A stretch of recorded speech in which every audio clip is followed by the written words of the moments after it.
नमस्कार, मी डॉक्टर दीपा शुक्ल, प्रभारी वैद्यकीय अधिकारी, कल्याण डोंबिवली महानगरपालिका। सध्या जीबी सिंड्रोम या आजाराचं नाव सगळीकडे चर्चेत आहे। तर ह्याचं नाव गुलेन-बारी सिंड्रोम असं असून पुणे महानगरपालिका क्षेत्रात या आजाराचे काही रुग्ण आढळलेले आहेत।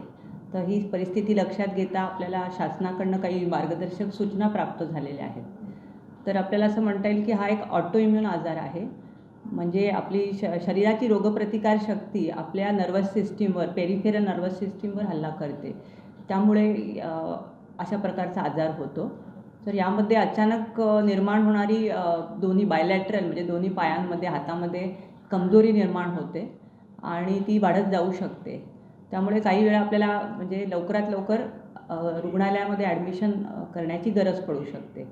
तर आपल्याला असं म्हणता येईल की या आजाराचं निश्चित कारण जरी माहिती नाही आहे सध्या, तर गेल्या काही 6 आठवड्यामध्ये जर काही संसर्ग झाला असेल, म्हणजे श्वसन मार्गाचा किंवा आपल्याला पोटाचे जे काही आजार होतात त्याचा संसर्ग असेल, तर त्याच्यामध्ये वेगवेगळ्या प्रकारचे व्हायरस आहेत, जसे कॅम्पॅलोबॅक्टर जेजुनी किंवा इन्फ्लुएन्झा व्हायरस, सायटोमेगॅलो व्हायरस।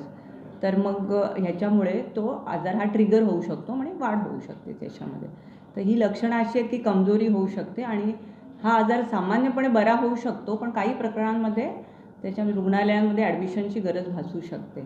तर या संदर्भात काय आपल्याकडे काय संशयित रुग्ण वगैरे सापडले, काही माहिती आली का? आतापर्यंत आपल्याकडे अशी काही संशयित रुग्ण वगैरे अशी माहिती आता उपलब्ध नाही, म्हणजे आलेली नाही आहे आता। तरी आम्ही असं नागरिकांना आवाहन करतो की सर्व नागरिकांनी घाबरून जाऊ नये, पण आपण सतर्कता बाळगावी।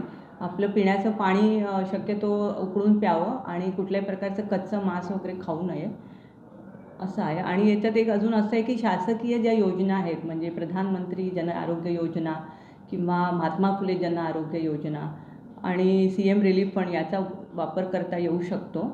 आणि महात्मा फुले जन आरोग्य योजनेमध्ये ह्याच्यासाठी पॅकेज आहे, शासनाकडून उपलब्ध करून दिलेलं आहे। तर नागरिकांनी सतर्क राहावं आणि घाबरून जाऊ नये असे आम्ही आवाहन करतो।